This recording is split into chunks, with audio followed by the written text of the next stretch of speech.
Hello everyone, this is me Pooja Aneja. Welcome to my channel easy तो है मैं। आज हम करने वाले इस पूरे वीडियो में चैप्टर 3 की 3.2 एक्सरसाइज कम्प्लीटली, क्योंकि 3.2 से स्टार्ट हो जाती है स्टेटमेंट वाले क्वेश्चन, वर्ड प्रॉब्लम क्वेश्चन। और बहुत सारे बच्चों का डाउट रहता है कि मैम वर्ड प्रॉब्लम वाले क्वेश्चन हम स्टार्ट कहाँ से करें।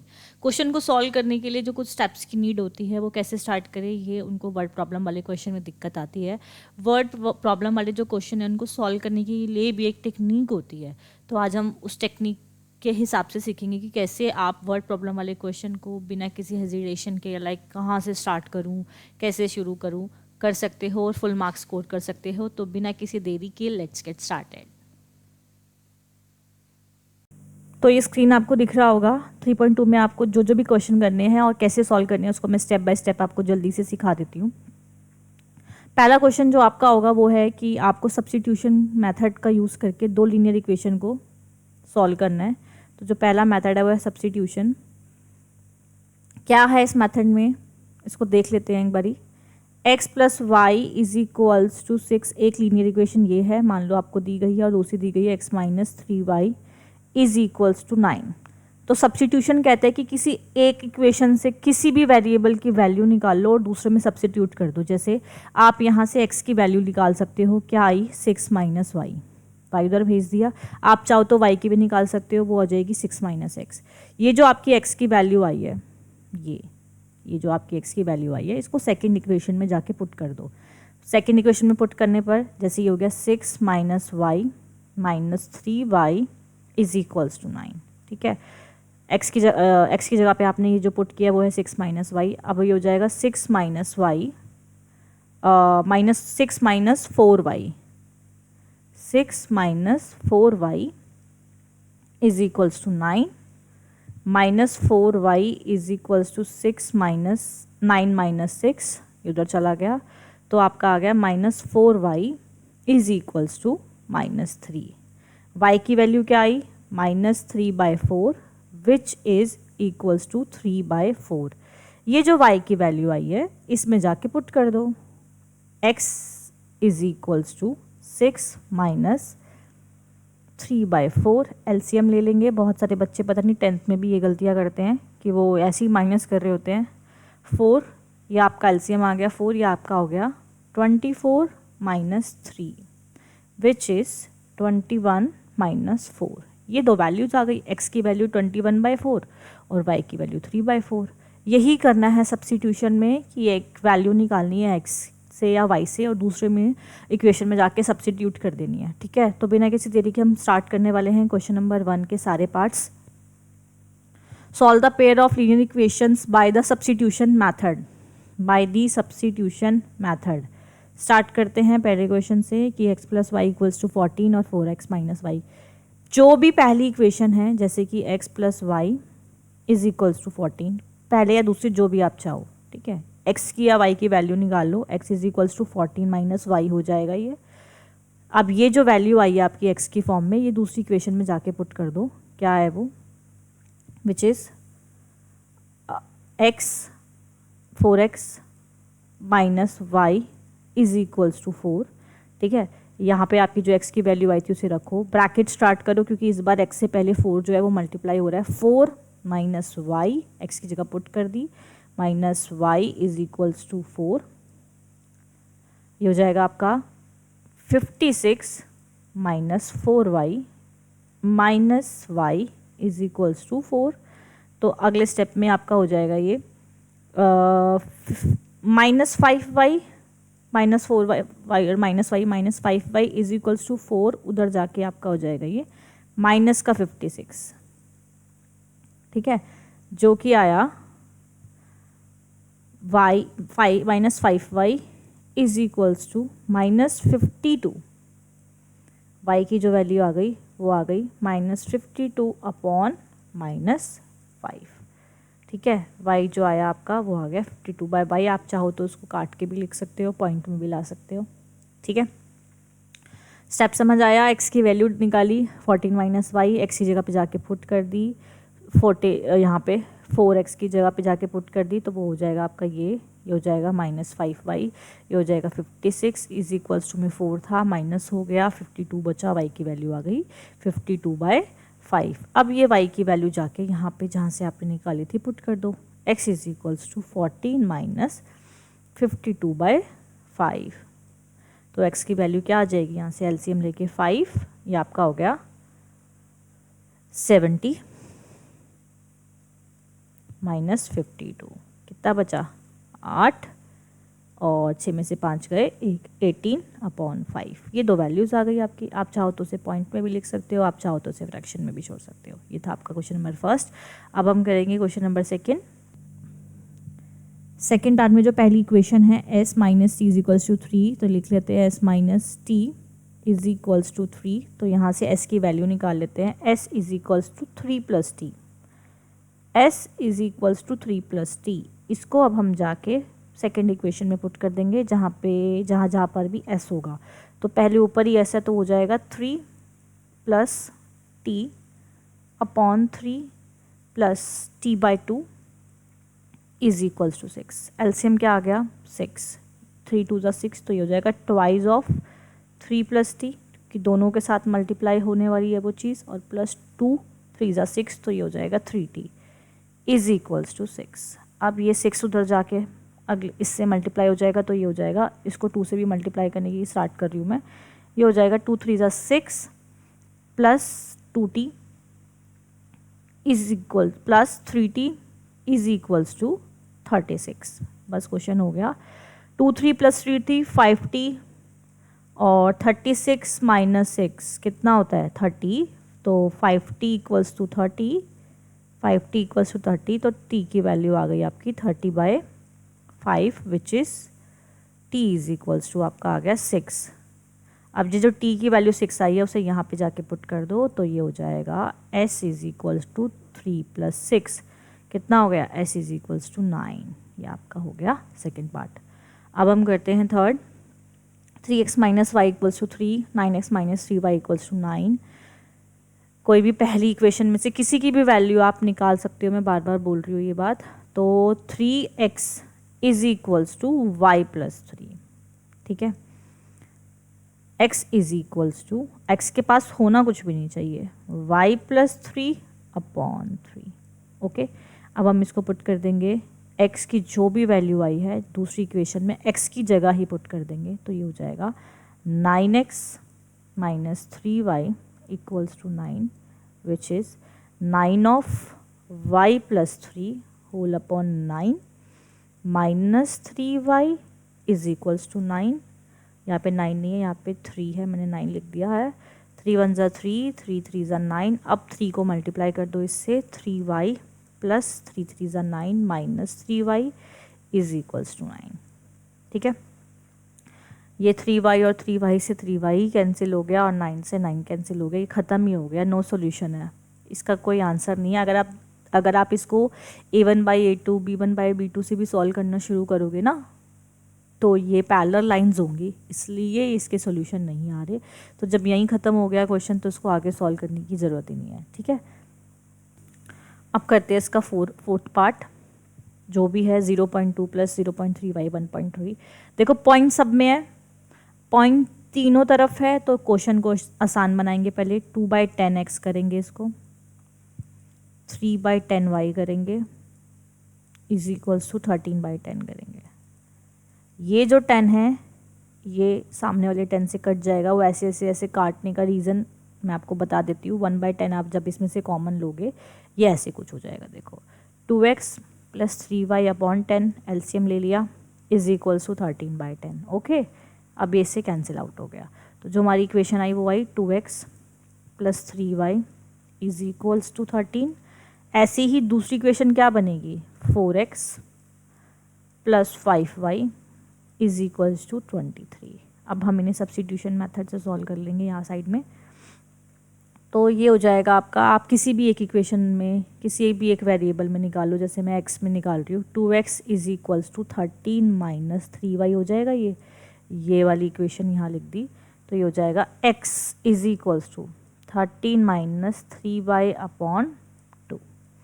ये अब दूसरी इक्वेशन में जाके पुट कर दो, जहाँ पर भी x है, तो 4x की जगह पे क्या पुट करना है, 13 माइनस 3y अपॉन 2, और ये हो जाएगा +5y इज इक्वल्स टू 23। तो ये आ गया आपका 2 2 ज़ा 4, 2 मल्टीप्लाई 26 माइनस 6y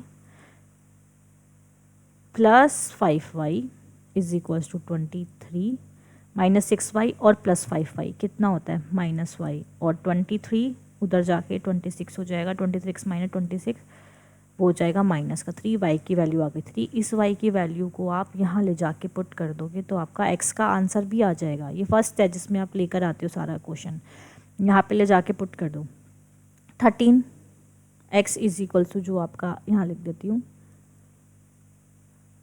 यहाँ लिख देती हूँ, तो जो आपका x is equals to answer आएगा वो आएगा 13 माइनस 3 3 ज़ा 9 upon 2 which is x is equals to 4/2, 13 minus 9 4, 2 2 ज़ा 4, x की वैल्यू आ गई 2।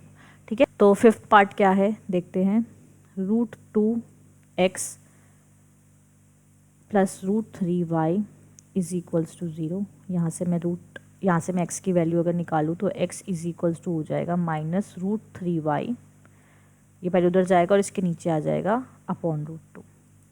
ठीक है, ये जो x की वैल्यू आई है इसको हम दूसरी इक्वेशन यानी इसमें पुट कर देंगे, √3x minus √8y is equals to 0।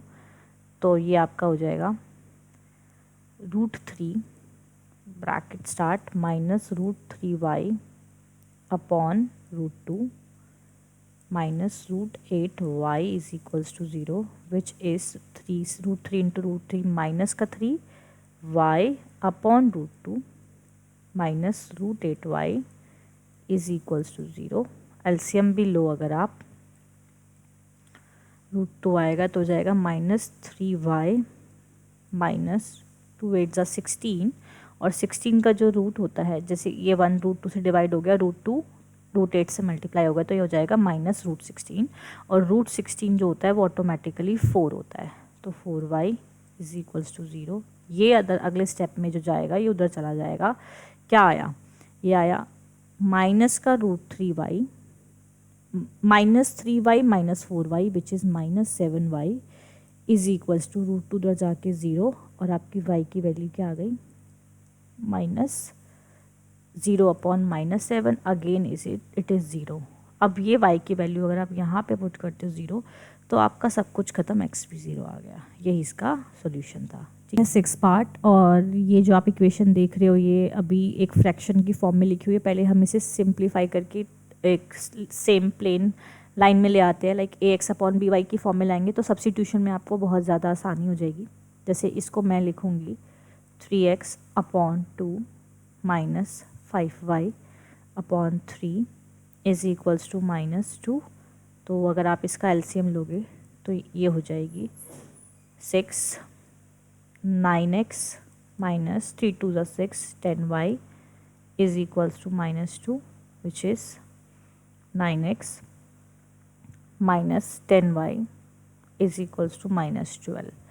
ठीक है, ये आपकी अब फर्स्ट इक्वेशन हो गई। सेकंड को भी ठीक कर लेते हैं। x upon 3 plus y upon 2 is equals to 13/6।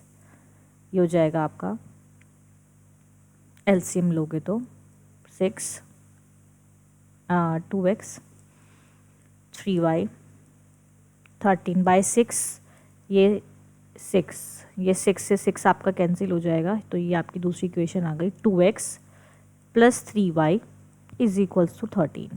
ठीक है, अब वही सब्स्टिट्यूशन के लिए इसमें से एक भी वैल्यू निकाल के दूसरे में पुट कर दो, या इसकी निकाल के उसमें पुट कर दो, कोई इशू नहीं है। तो 9x is equals to -12 plus 10y, और x is equals to -12 plus 10y whole upon 9।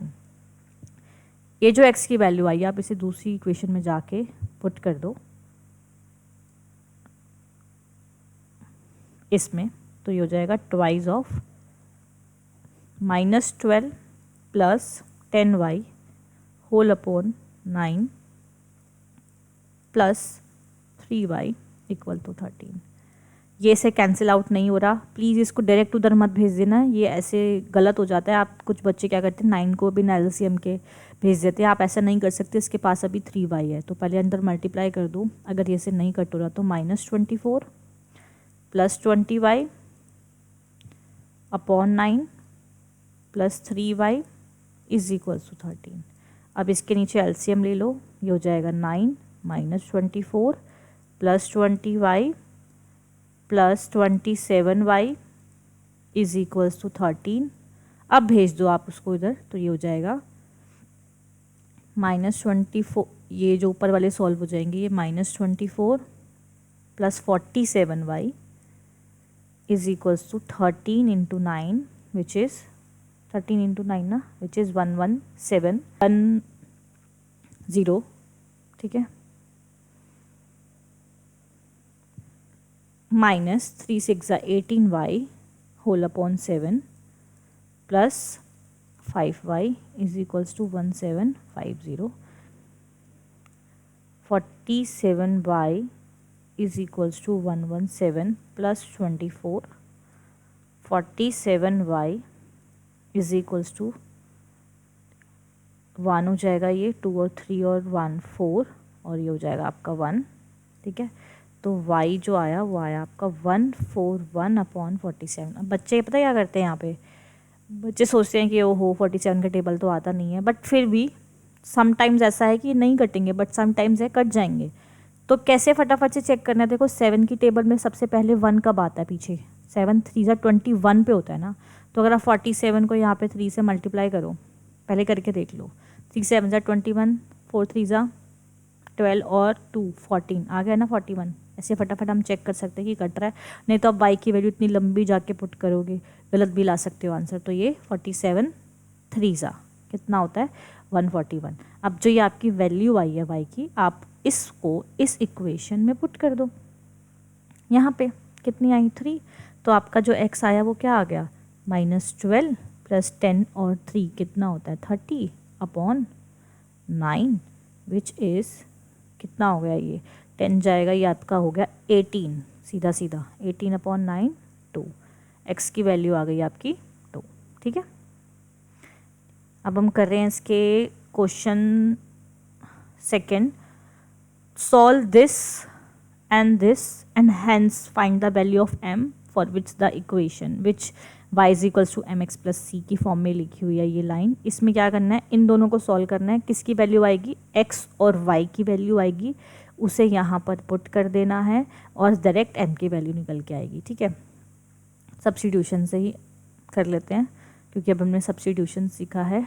2x + 3y = 11, x 2x = 11 - 3y और x = 11 - 3y/2। ये जो आपकी x की वैल्यू आई है, इसे इसमें इस वाली लाइन में पुट कर दो। 2 11 - 3y 2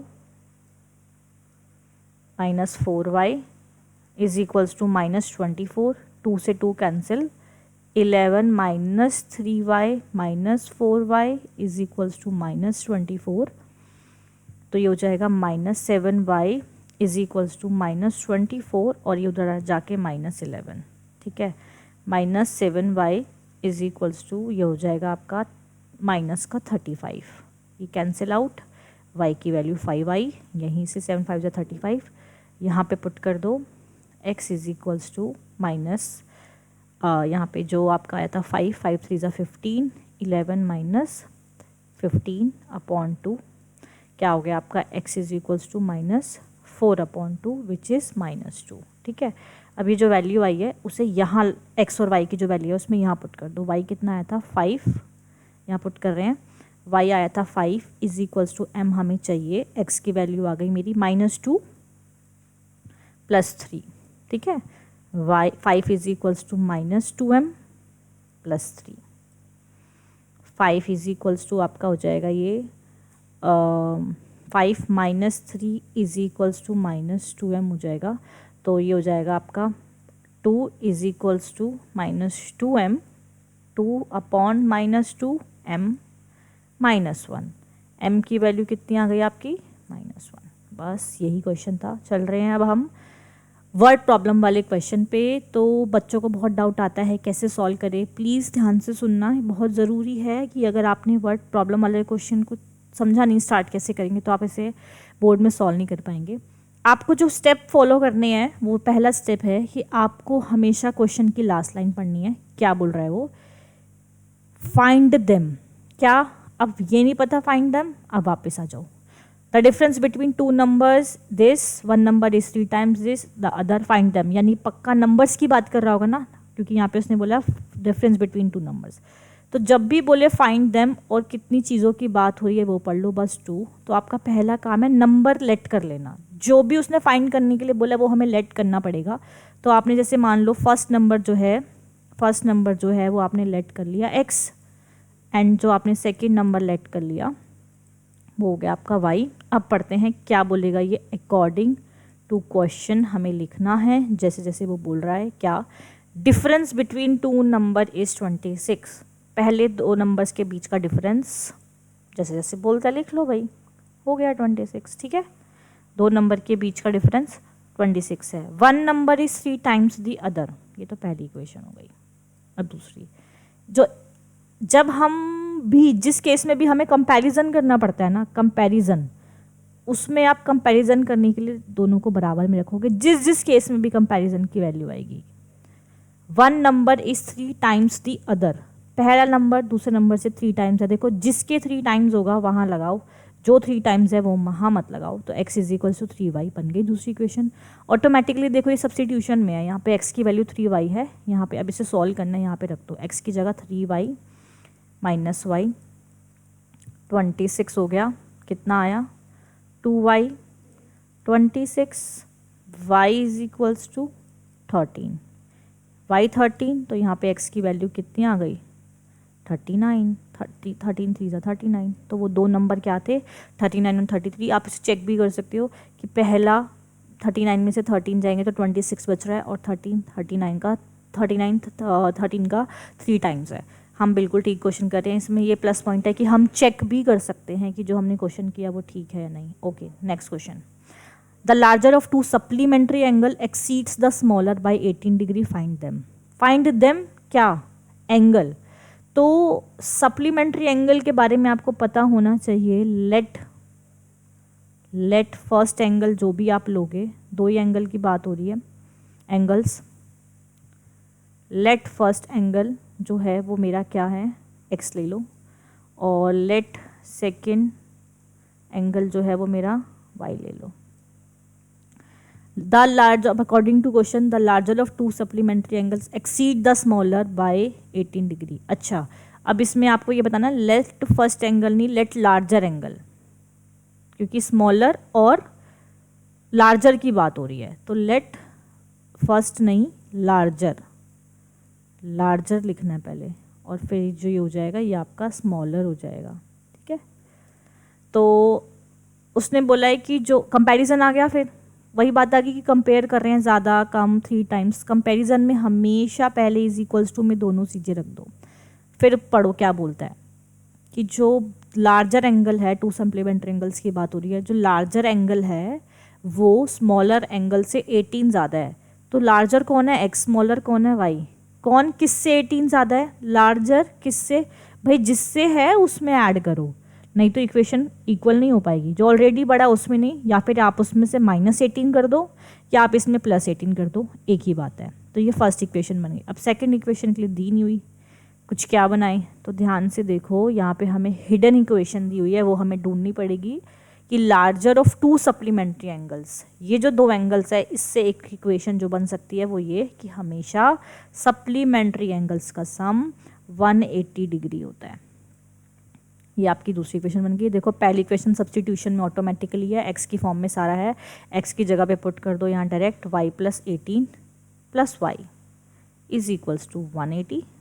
कितना हो गया 2y is equals to 180 - 18 which is 2y is equals to, ये हो जाएगा आपका 180 में से आपका 18 चला जाएगा तो हो जाएगा 162।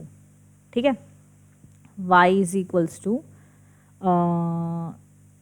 2 8 ज़ा 16 और 2 1 ज़ा 2, वाई जो आ गया आपका 81 आ गया। यहाँ पे पुट कर दो, x इज़ इक्वल्स टू आ जाएगा, यहाँ पे पुट कर रही हूँ मैं ये तो मेरा जो x इज़ इक्वल्स टू आ जाएगा y 81 plus 18, x is equals to आपका आ गया ये 81 और 10 91, 91 और 8 99।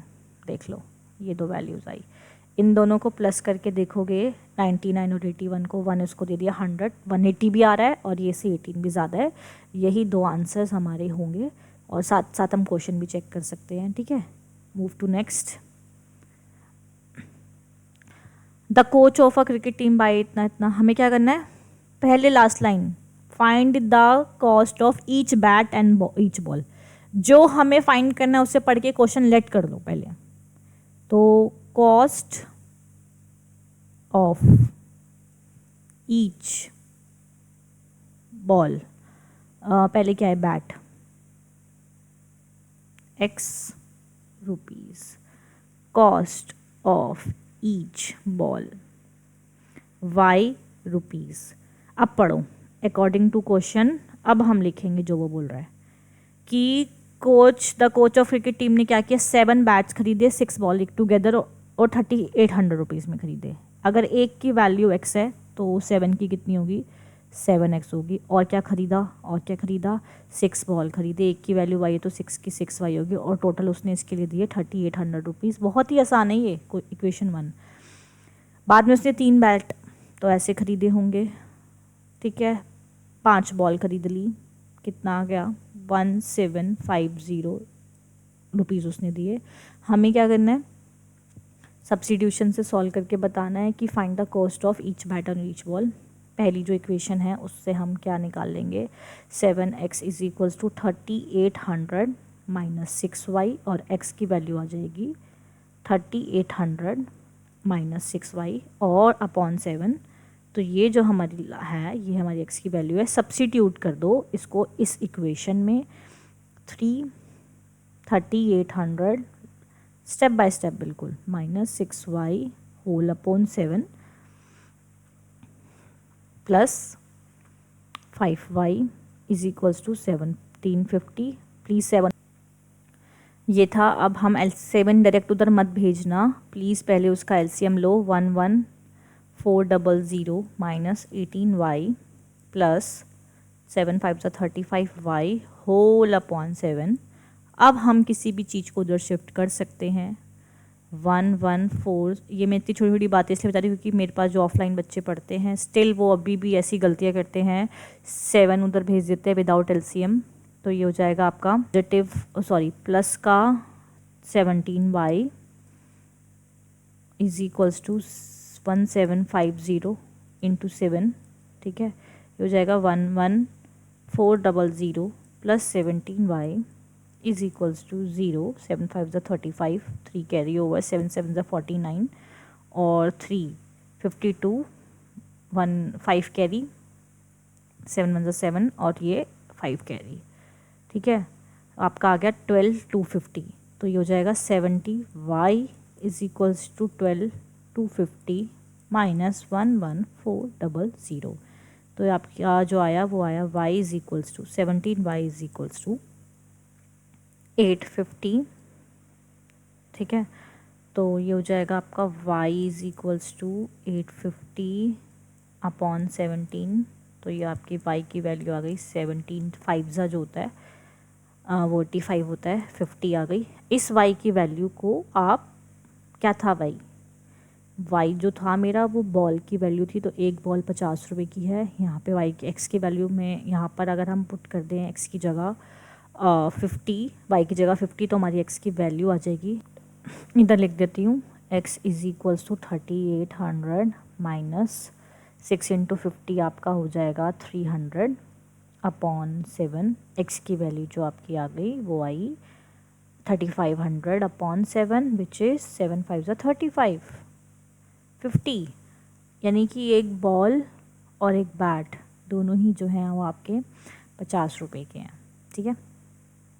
अब करते हैं क्वेश्चन नंबर 6। पहले पढ़ते हैं कि हमें क्या निकालना है, उसी पे हमारा पूरा क्वेश्चन डिपेंड होगा।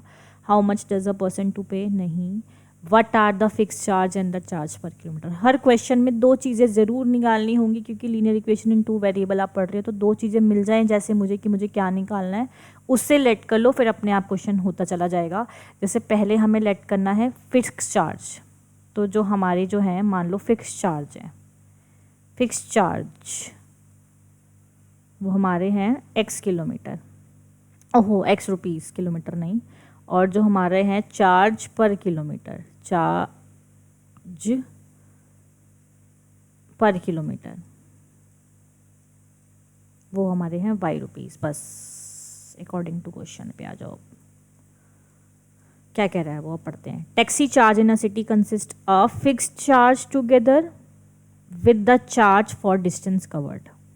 एक टैक्सी जितना भी डिस्टेंस आप कवर करोगे पर किलोमीटर के हिसाब से उसके पैसे लेगी, पर किलोमीटर के हिसाब से, मतलब 10 किलोमीटर जा रहे हो, 20 किलोमीटर जा रहे हो, उसके पर किलोमीटर के हिसाब से जो भी उसके चार्ज है, चाहे 10 रुपये 5 रुपये वो लेगी, और प्लस में कितना कुछ भी जाओ फिक्स तो लेगी ही लेगी। फिक्स देंगे हम उसको, वो एक्स हो गया, प्लस हम जितना किलोमीटर चले, पहले हम चले 10 किलोमीटर 10/, इन दोनों को मिला के हम उसको पहली बार देने वाले हैं 105 रुपये। क्लियर है। दूसरी बार हमने फिक्स देना ही देना, ये तो फिक्स्ड है ही, 15 किलोमीटर जा रही है, हमें देने हैं उसको 155 रुपये। अभी हम इन दोनों को सॉल्व करके ये बताएंगे कि उसने हर बार फिक्स कितना लिया और पर किलोमीटर के हिसाब से कितना लिया। तो अगर मैं यहाँ से एक्स की वैल्यू निकाल लूँ, वो मेरी हो जाएगी 105 माइनस 10y, इसमें पुट कर दूंगी तो 105 minus 10y plus 15y is equals to 155। कितना आ गया, 5y इन दोनों को सॉल्व करके आया, और 155 माइनस 105 कितना होता है आपका, 50 होता है। तो y की वैल्यू आ गई आपकी 10 रुपये पर किलोमीटर के हिसाब से ले रहा है, ठीक है, जितना भी किलोमीटर जाओ, और यहाँ पे पुट कर दो तो x की वैल्यू मेरी आ जाएगी, x is equals to 105 plus minus 10 10 जा 100 होता है, तो ये हो जाएगा -100। 5 रुपये ले रहा है हर बार, फिक्स लूँगा ऊपर से 5 रुपये जाऊँगा तो, और पर किलोमीटर के हिसाब से 10 रुपये लूँगा। मान लो आप 20 किलोमीटर जा रहे हो तो आप दे रहे हो 10 किलोमीटर के हिसाब से 200 रुपये, प्लस फिक्स तो दोगे 205 रुपये। अब उसने देखो क्वेश्चन में क्या बोला है, how much does a person have to pay for travelling a distance of 25 rupees. तो कितना पैसे वो दे रहा है, देखो फिक्स देगा, प्लस कितने किलोमीटर जा रहा है, 25 किलोमीटर के हिसाब से जितने भी पैसे वो, किलोमीटर के हिसाब से जितने भी पैसे वो देगा, एक्स मेरा 5 आया था, और पर किलोमीटर के हिसाब से वही आएगा, यहाँ पे पर किलोमीटर के हिसाब से वो दे रहा है 25 10 250, 255 रुपये उसको देने होंगे। अगर वो 50 जाएगा तो कितने, 60 जाएगा कितने, ये हमें पता चल गया कैसे निकला है। आई होप आपको क्लियर हो गया होगा। ओके, तो नेक्स्ट क्वेश्चन करते हैं। क्वेश्चन नहीं पढ़ना पूरा, पहले हमें देखना है लास्ट में क्या मांग रहा है, फाइंड दी फ्रैक्शन। ठीक है, फाइंड दी फ्रैक्शन। फ्रैक्शन में क्या दो चीज़ें होती हैं, फ्रैक्शन अगर फाइंड करना है तो उसमें कुछ तो चीज़ें होंगी, एक ऊपर लिखा होता है, तो लेट कर लो कि आपको ऊपर दिया जो होता है वो न्यूमरेटर है, लेट न्यूमरेटर भी x और लेट डिनोमिनेटर भी y। ठीक है, तो फ्रैक्शन क्या हो गया मेरा, फ्रैक्शन क्या हो गया x/y, और हमें यही निकालना है। अब क्वेश्चन स्टार्ट करते हैं, जो उसने क्वेश्चन में करने को बोला है अकॉर्डिंग टू क्वेश्चन करते हैं। ठीक है, a fraction becomes 9/11 if 2 is added to both the numerator and denominator. Okay, numerator और डिनोमिनेटर में अगर दो ऐड कर दे तो फ्रैक्शन बन जाता है। यहाँ पे न्यूमरेटर, यहाँ वैसे मैं x+2 भी बोल सकती हूँ, y+2 भी बोल सकती हूँ, बट फ्रैक्शन बन जाता है, तो मुझे फ्रैक्शन में करना पड़ेगा, जो फ्रैक्शन की फॉर्म में ऑलरेडी बना हुआ x/y उसमें ऐड करना है 2 और, क्योंकि उसने बोला है, ठीक है, ये हो गया 2, क्योंकि उसने बोला है कि फ्रैक्शन में ऐड करने पर, न्यूमरेटर और डिनोमिनेटर में ऐड करने पर जो फ्रैक्शन बन जाता है वो बन जाता है 9/11। ओके, इसको हम सिंप्लीफाई कर लेते हैं, इक्वेशन को एक प्रॉपर नॉर्मल इक्वेशन में लेकर आते हैं। ये हो जाएगा क्रॉस मल्टीप्लाई। क्रॉस मल्टीप्लाई कब होता है, a/b और c/d की फॉर्म बन रही हो तब क्रॉस मल्टीप्लाई होता है।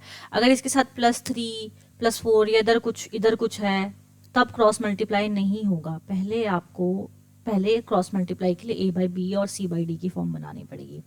तो ये हो जाएगा 11x क्रॉस मल्टीप्लाई प्लस 22, 11 इन दोनों से मल्टीप्लाई हुआ 9y, 9 2 18। ठीक है, ये हो जाएगा 11x minus 9y is equals to 18 minus 22, 11x minus 9y is equals to -4।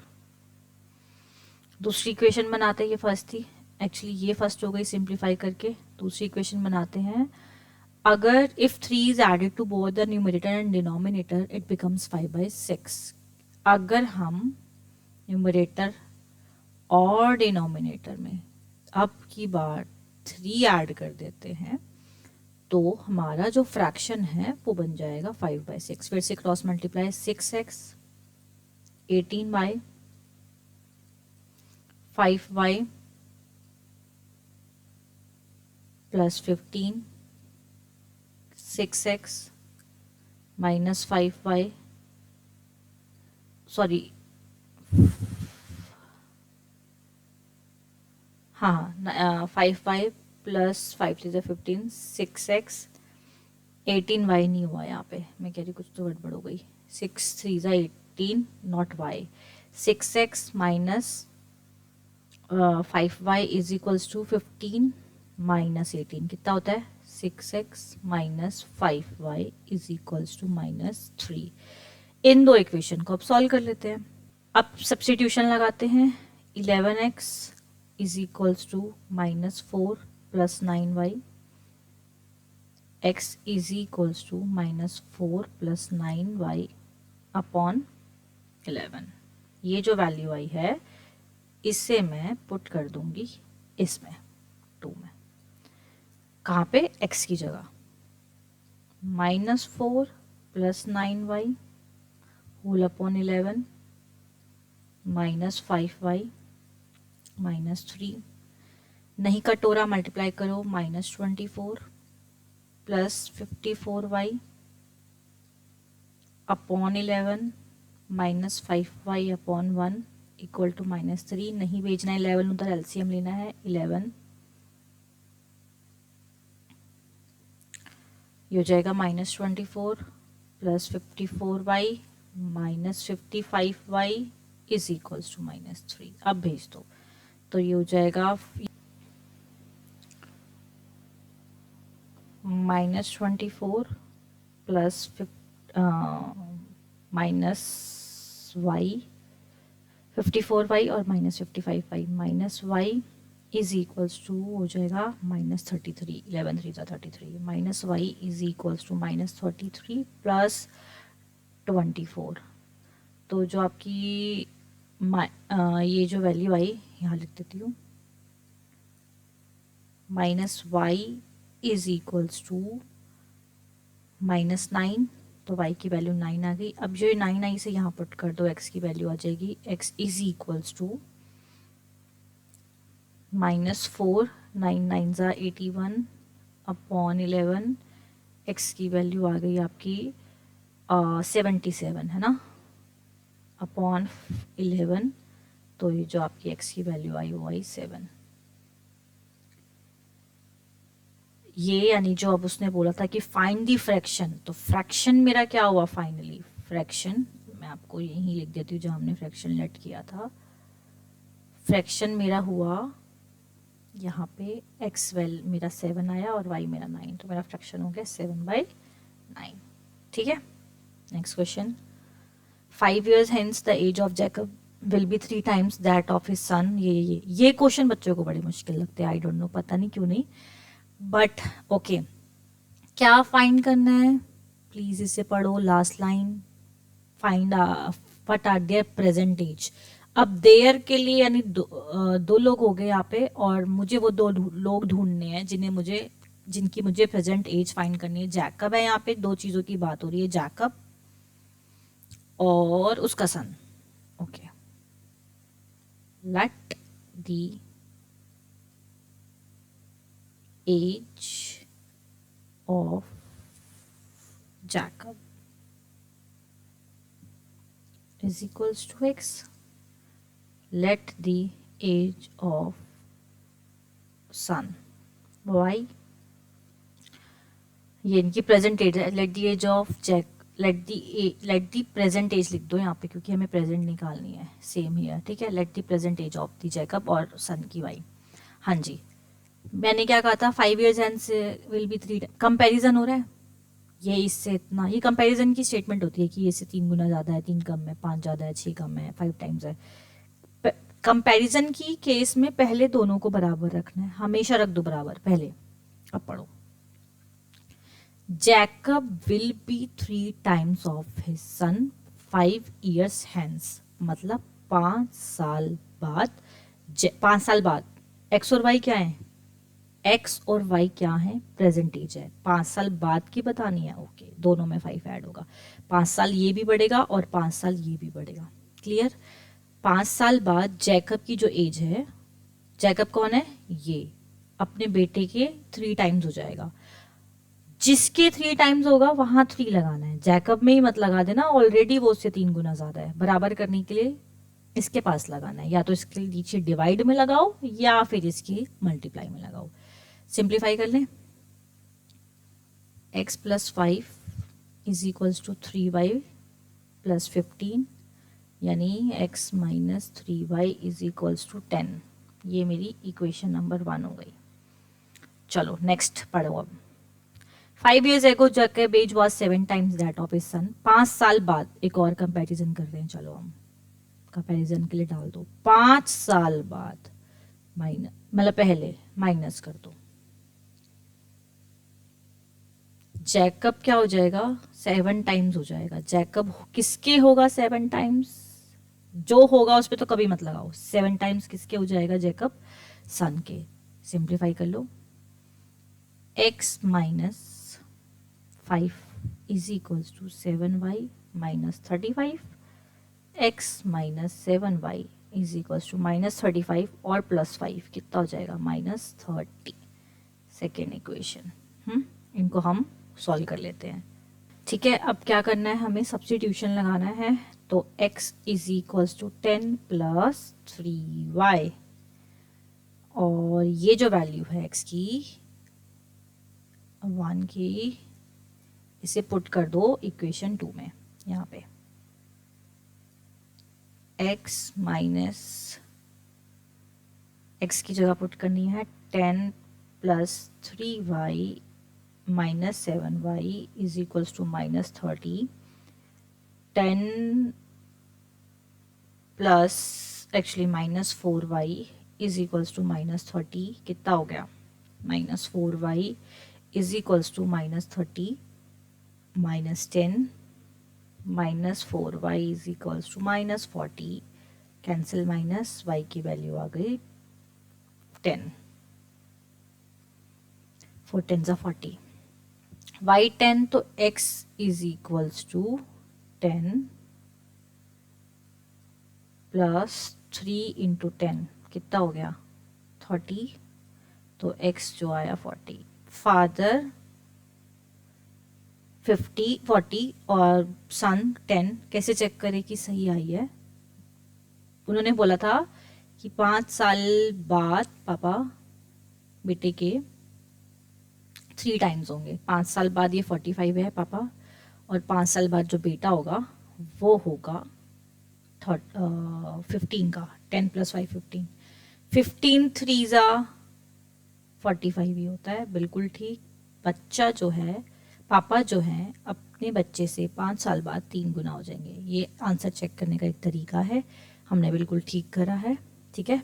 तो आज की वीडियो में हमने ख़त्म किया है 3.2 एनसीईआरटी से, कल हम करेंगे 3.3। आई होप आपको 3.2 कम्प्लीटली समझ आई होगी, क्योंकि मैंने एक एक क्वेश्चन को प्रॉपर डिटेल में समझाया है। एक बार आप भी अपने हाथ से 3.2 के क्वेश्चंस की प्रैक्टिस कर लेना, और कोई डाउट हो तो मुझे पर्सनली मतलब कमेंट सेक्शन में कमेंट लिख देना, मैं आपको दोबारा समझा दूँगी। ओके, तब तक के लिए टाटा, गुड बाय।